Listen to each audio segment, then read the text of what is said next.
Hello viewers, আসসালামু আলাইকুম। আশা করছি সবাই ভালো আছেন। তো আজকের এই ভিডিওতে আমরা রুবিক্স কিউবের 4th স্টেপটি শিখব।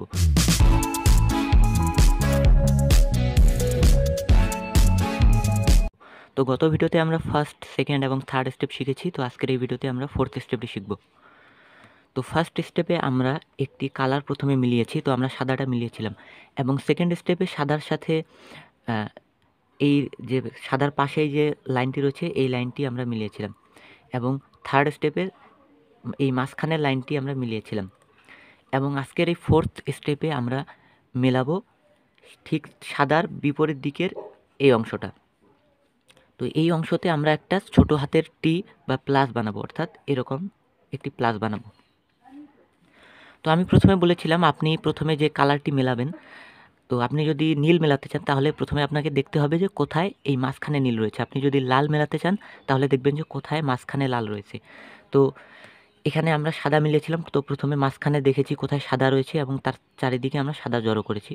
তো একইভাবে এখানে দেখতে পাচ্ছেন যে হলুদ রয়েছে, এখানে কিন্তু মাঝখানে হলুদ রয়েছে। অর্থাৎ এখানে যদি আমরা প্লাস বানাতে চাই তাহলে এখানেও হলুদ হবে, এখানেও হলুদ হবে, এখানেও এবং এখানেও। অর্থাৎ এই লাইনটা হবে হলুদ। হলুদ একটা প্লাস চিহ্ন আমাদেরকে বানাতে হবে। তো আপনারা হলুদটাই কেন মেলাবেন? তো প্রথমে আমরা যেহেতু সাদা মিলিয়েছি, তো সাদা প্রথমে যে কালারটি মিলাতে হবে তার একদম বিপরীত দিকে প্লাসটা বানাতে হবে। তো দেখতে পাচ্ছেন এখন এরকম এগুলো মিলিয়ে গেছে, এই রঙগুলো মিলিয়ে গেছে। তো এই রঙগুলো মেলার পর এখানে প্লাস বানাতে হবে। এটি হচ্ছে 4th স্টেপ। তো আপনারা আমার মতো প্রথমে সাদা দিয়ে শুরু করবেন, তাহলে আমার মতোই মিলে যাবে ব্যাপারটা এবং আপনাদের সুবিধা হবে। তো এখানে দেখতে পাচ্ছেন হলুদ রয়েছে, এখন আমরা এখানে প্লাস চিহ্ন বানাবো। তো প্লাস চিহ্ন বানানোর জন্য আপনাকে এখানে কিন্তু সূত্রের প্রয়োগ করতে হবে। তো সূত্র কিন্তু আমি 3rd স্টেপে বলে দিয়েছি সূত্রের কথা। তো সূত্রগুলো আপনাকে বারবার আয়ত্তে আনতে হবে, বারবার প্র্যাকটিসের মাধ্যমে। তো এবার আমরা এখানে প্লাস চিহ্ন বা টি, ছোট হাতের টি তৈরি করব। তো প্রথমে আপনি যদি হলুদটা এখানে প্লাস চিহ্ন বানাতে হবে। যদি দেখেন যে শুধু একটা কালার রয়েছে এখানে, তাহলে আপনি যে কোনোভাবে শুরু করতে পারেন। আর যদি আপনি দেখেন যে একটা লাইন রয়েছে, অর্থাৎ এখানে একটা হলুদ, এখানে একটা হলুদ, অর্থাৎ সোজা একটা লাইন, তাহলে আপনাকে এভাবে ধরতে হবে। ধরার পর এটা কিন্তু বিভিন্নভাবে আসতে পারে, তো আমি সেজন্য বলছি আর কি। এখানে যদি একটি সোজা লাইন হয় হলুদ, তাহলে এভাবে ধরতে হবে। ধরার পর এটাকে এদিকে একটু ঘুরিয়ে নিতে হবে। নেওয়ার পর রাইট হ্যান্ডের সূত্র 2 বার, right up, right inverse, up inverse, right up, right inverse, up inverse, এবং এটাকে আবার সোজা করে নিতে হবে। রাইট হ্যান্ডের সূত্র 2 বার দেওয়ার পর এটাকে আবার সোজা করে নিতে হবে। সোজা করে নিলাম। তো এখানে যেহেতু সিঙ্গেল ছিল, একটা ছিল, তো এবার এখানে দেখতে পাচ্ছেন একটা লাইন তৈরি হলো। তো লাইনটা আমি বলেছি, একটু আগে বললাম যে লাইন যেদিকে থাকবে সেটাকে এভাবে ধরতে হবে। তো এবার যেহেতু লাইন তৈরি হয়ে গেল, তো আমরা এটাকে এভাবে ধরবো। ধরার পর এটাকে আবার এদিকে ঘুরিয়ে নেব। নেওয়ার পর রাইট হ্যান্ডের সূত্র আবার প্রয়োগ করব 2 বার, right up, right inverse, up inverse, right up, right inverse, up inverse.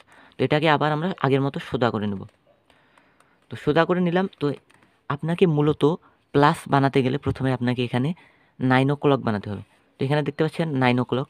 ঘড়িতে কিন্তু 9টা যখন বাজে, ঘড়ির কাঁটাওয়ালা ঘড়িতে, তখন কিন্তু কাঁটাটা এভাবে থাকে। দেখতে পাচ্ছেন এখানে থাকে 9 এবং এখানে থাকে 12।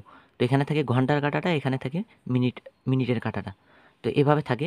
তো আপনারা দেখে নিন পাশে যে 9টা বাজলে কীরকম হয়।